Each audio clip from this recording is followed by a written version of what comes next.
Est-ce que je vais vous demander simplement de ne pas trop bouger en avant ou en arrière parce que les réglages vont changer, mais ça c'est parfait. D'accord. Est-ce que vous pouvez peut-être simplement nous présenter le rôle de votre organisation, de votre institution en RDC? Oui, le Fonds de promotion de l'industrie, c'est un organisme économico-financier du gouvernement congolais. Il a été institué en 1989 pour promouvoir l'essor de l'industrie congolaise. D'accord. Et quelles sont les actions alors? Quelles sont les actions concrètes que vous menez actuellement, peut-être plus particulièrement dans le secteur de l'agriculture? Oui, concrètement, nous finançons les petites et moyennes entreprises du secteur industriel qui participent au désenclavement de l'environnement économique congolais. Et dans le secteur particulier de l'agriculture, nous intervenons plus dans la chaîne de valeur, dans le sens de la transformation des produits agricoles en produits de consommation.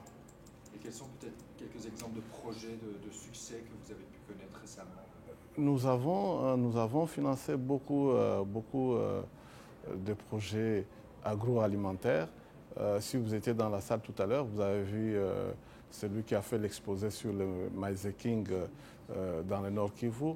Il a bénéficié de notre soutien financier pour la constitution des fonds de roulement et aussi en partie pour la modernisation de quelques équipements de production.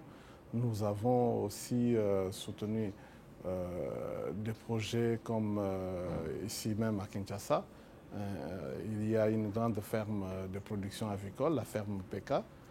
C'est une ferme qui produit plus ou moins 10 000 œufs par jour.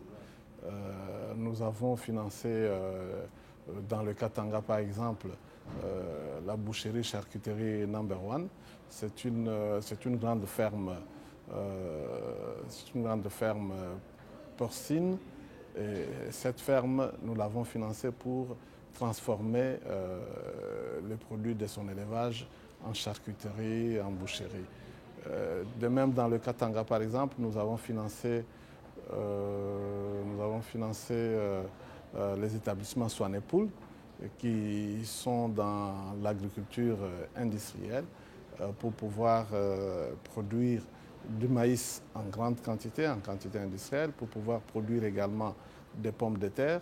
Nous avons aussi, je pense, dans les Katanga, financé beaucoup de minoteries, de petites minoteries, à Kinshasa également. Nous avons financé, comme ça en passant, je peux aussi me souvenir de la ferme Terra, dans les Katanga. C'est aussi une ferme de production agricole. Nous avons financé ici, par exemple, à Kinshasa, le projet Congo Store. C'est un projet de production des emballages pour les produits agricoles. Nous avons financé comme ça à travers la République. Dernièrement, nous venons de financer dans le Bas-Congo une unité de production intégrée. Mais dans cette unité de production, il y a la production de l'huile de palme qui est un des aspects du projet. Donc nous avons financé comme ça à travers la République beaucoup de projets, d'autres des petites et moyennes entreprises, d'autres des entreprises suffisamment structurées. Et pourquoi le forum? Quel est l'intérêt pour vous d'avoir comme ça aujourd'hui à Kinshasa un forum qui rassemble investisseurs, gouvernements, chercheurs, etc. Bon, pourquoi un forum?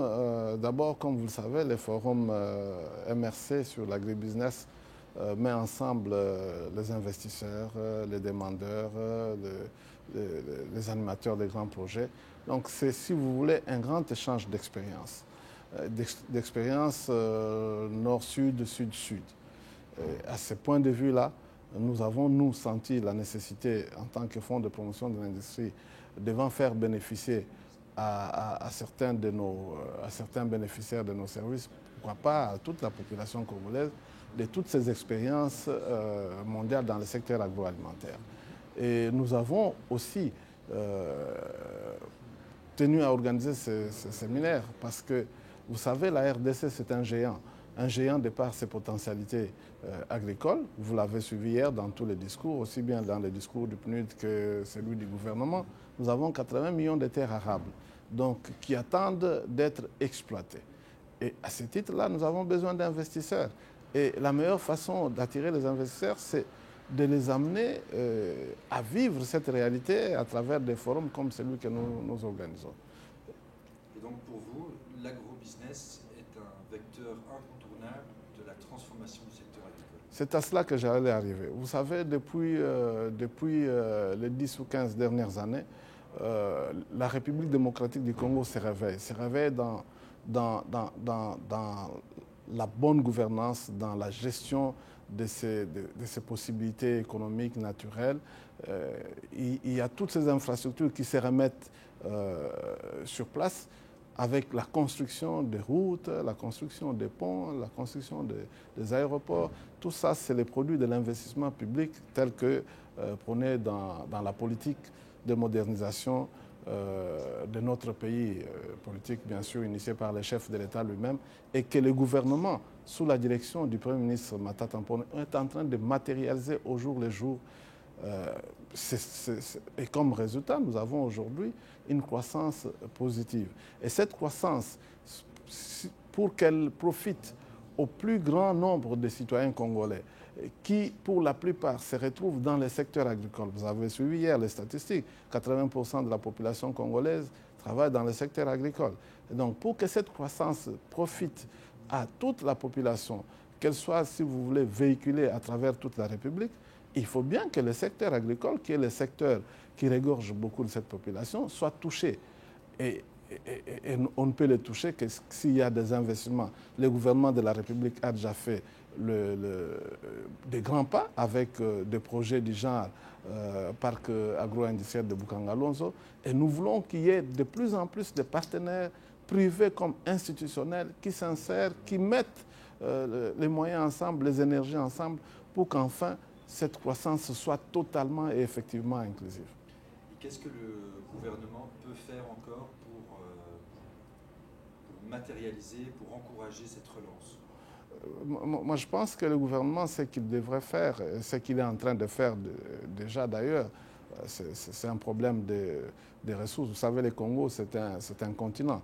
Mais je pense que le gouvernement devrait multiplier davantage des expériences du genre du parc agro-industriel de Bukangalonzo. Mais pour cela, il faut bien sûr que les infrastructures soient mises en place.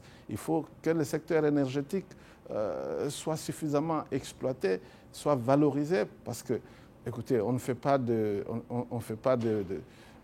d'agro-industrie s'il n'y a pas d'énergie, s'il n'y a pas de routes, il n'y a pas de ponts, s'il n'y a pas de transport. Donc, c'est tout ce que le gouvernement est en train de faire aujourd'hui et qui devrait poursuivre davantage dans toutes les provinces de la République démocratique du Congo. Alors, il y a un certain nombre d'organisations, alors peut-être plutôt organisations